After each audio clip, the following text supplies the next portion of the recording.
Hello friends, నేను మీ బాంబే వార్తక్కను. మిగిలిపోయిన నిమ్మకాయ పచ్చడితో ఏం చేశానో చూడండి. ఒకరు కామెంట్లో మిగిలిపోయిన పాత పచ్చళ్ళతో ఏదైనా వంట చేసి చూపేమన్నారు. బియ్యం 1 కప్, పల్లీలు 1/2 కప్, పొడవుగా కట్ చేసుకుని పచ్చిమిర్చి 3, కరివేపాకు కొద్దిగా, ఉప్పు రుచికి తగినంత, పాత నిమ్మకాయ పచ్చడి.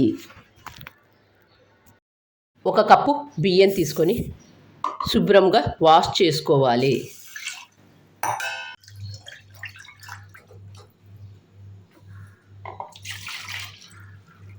శుభ్రంగా వాష్ చేసుకున్న బియ్యంలోకి 2 కప్పుల నీళ్లు పోసుకొని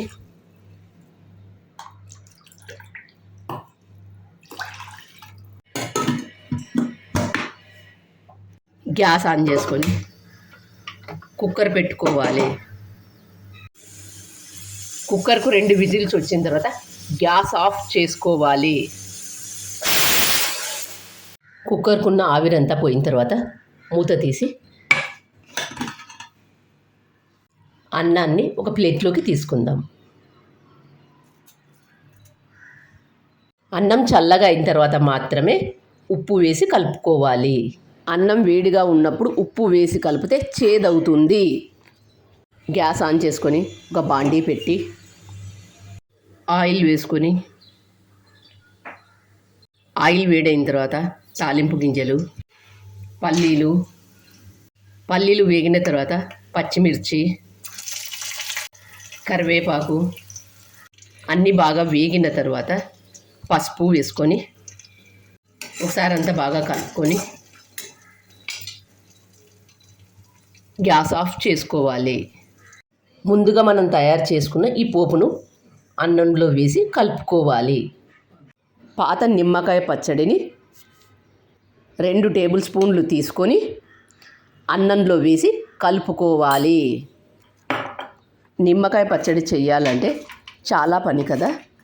నిమ్మకాయ పచ్చడి కొత్తగా ఉన్నప్పుడు అందరు బాగా ఇష్టంగా తింటారు.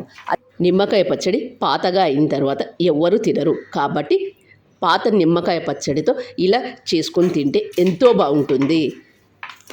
మీరు కూడా ఒకసారి ఇలా చేసుకొని చూడండి, ఎంతో బాగుంటుంది.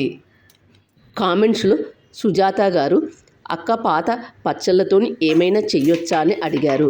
కాబట్టి ఇలా చేసి చూపించాను. మీకు ఎలా అనిపించిందో నాకు కామెంట్ చేసి చెప్పండి. ఇలా కలుపుకున్న వెంటనే తినవద్దు. ఒక 10 నిమిషాలు పక్కన పెట్టండి. అప్పుడు నిమ్మకాయ పులుపు బాగా పట్టుకుంటుంది. చూస్తుంటేనే నోరూరుతుంది కదా.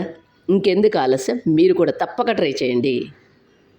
మీకు ఎలా అనిపించిందో నాకు కామెంట్ చేసి చెప్పండి. Thank you for watching.